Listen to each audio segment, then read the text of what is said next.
Hello, WT faculty and staff. My name is Amy Anderson, and I have the privilege of serving as the Associate Provost for Academic Affairs here at West Texas A&M University. Today, I'll be providing you with information about student counseling services and how to respond to a student in crisis. For this, you will be given a cheat sheet that lists local mental health resources, as well as differentiating various levels of crisis a student may be in and how to respond.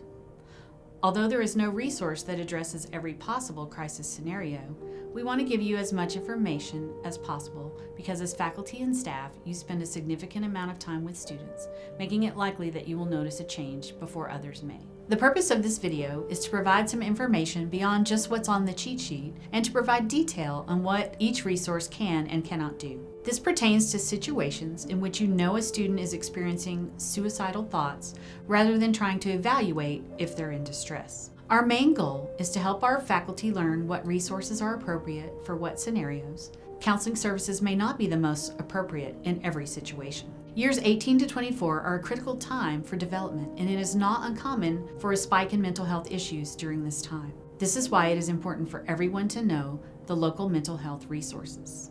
First, we'll go over what is called the scope of practice for WT's counseling services. Student counseling does not provide specialized long-term care for more severe cases. Our services are short-term and goal-oriented. However, our counselors are willing to see any and every student to have a conversation about options and what their next steps may be. We see students who are in crisis and provide referrals and care coordination if or when a student needs something outside of the counseling center's scope of practice. Think of it as the medical field. There are different types of medical care. There are family practices, urgent care, surgical centers, and more. Similarly, in mental health care, there are private practices, psychiatric facilities, intensive outpatient programs, and substance abuse centers. While student medical services are most comparable to family practice, providing basic medical care, student counseling services are similar in the way that we cannot provide all forms of mental health services to students. With that being said, we will never turn away a student in need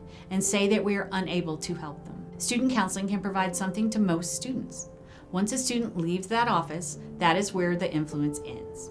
Just like you cannot make the student read their syllabus, we cannot make a student do anything. It's their choice to utilize the resources given to them. People have a right to not go to counseling, and it is not illegal to have a mental illness. Student counseling may not be able to accept a student back into our care if they have refused to access the care that has been recommended. In the event that it seems a student needs inpatient care, counseling will coordinate with the local mental health authority to determine next steps. Hospitalization is never going to be the first option for our students. It can be expensive, disruptive, and overwhelming. However, if we cannot guarantee a student's safety, it may be the next appropriate step. If a counselor gets to this point, it's because they feel that there is no better choice. It's a common misconception that student counseling has the authority to hospitalize a student or that a student can simply check themselves into a psychiatric hospital. Hospitalization is typically only necessary if the student meets criteria for suicidality, which indicates a means, a plan, and intent.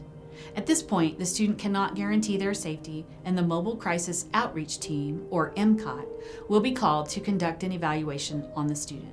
MCOT provides face-to-face help to people who are at risk of harm to themselves or others. As the name suggests, it is a mobile service that is available to anyone in crisis within the community. If hospitalization of a student takes place, WT is able to assist them in communicating with their professors, so long as they provide sufficient documentation. WT medical and counseling services are available to provide follow-up appointments for students upon hospital discharge.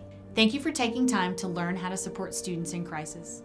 Your role matters and your care can make a difference. If you have questions or need more resources, please don't hesitate to reach out.